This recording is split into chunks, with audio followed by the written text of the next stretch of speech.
24 नवंबर 2025 बॉलीवुड के ही मैन कहे जाने वाले धर्मेंद्र ने इस दुनिया को अलविदा कह दिया।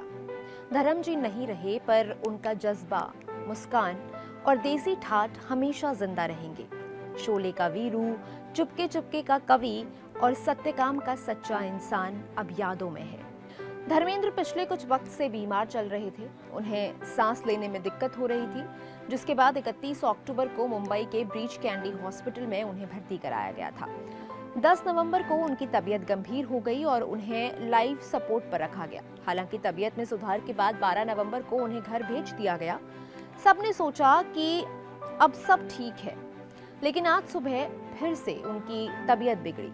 एम्बुलेंस उनके घर से निकलती हुई दिखी और कुछ ही घंटों में ये दुखद खबर आ गई कि धर्म जी नहीं रहे। धर्मेंद्र का जन्म 8 दिसंबर 1935 को हुआ था, यानी अगले महीने 8 दिसंबर को वो 90 साल के हो जाते। पंजाब के एक छोटे से गांव से निकलकर बॉलीवुड के सबसे बड़े सितारों में शुमार होना, ये कहानी खुद किसी फिल्म से कम नहीं है। धर्मेंद्र ने 1960 में फिल्म दिल भी तेरा हम भी तेरे से डेब्यू किया था। करीब 5 साल स्ट्रगल करने के बाद 1965 के आसपास उनकी किस्मत ने यू टर्न लिया। फूल और पत्थर, आए दिन बहार के जैसी फिल्मों ने उन्हें स्टार बना दिया और फिर तो एक के बाद एक हिट फिल्में आती रही। फिर आई शोले और वीरू तो जैसे हिंदुस्तान के हर पीने वाले का आइकन बन गया।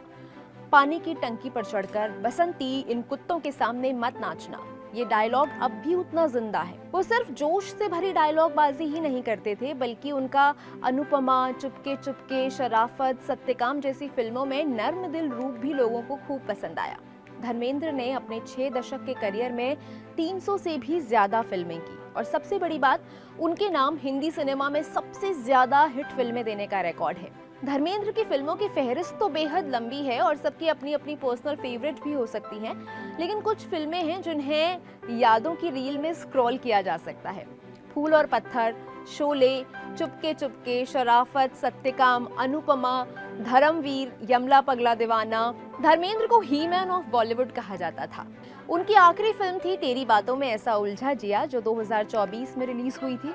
इसमें शाहिद कपूर और कृति सेनन के साथ उन्होंने काम किया और अब दिसंबर में उनकी एक और फिल्म 21 आने वाली है, जिसमें वो अगस्त्य नंदा और जयदीप अहलावत के साथ नजर आएंगे। लेकिन अब धर्मेंद्र इस फिल्म को रिलीज होते हुए नहीं देख पाएंगे। 1971 में पाकिस्तान के साथ हुई जंग में पाकिस्तान ने समर्पण किया, मगर हमारे कई सैनिक शहीद भी हुए। इन्हीं में शामिल हैं शहीद अरुण खेत्रपाल, जो सबसे कम उम्र के परमवीर चक्र अवार्डी हैं। ये फिल्म उसी कहानी पर बेस्ड है। साल 2012 में धर्मेंद्र को भारत सरकार ने पद्म भूषण से सम्मानित किया था। ये भारतीय सिनेमा में उनके योगदान की पहचान है।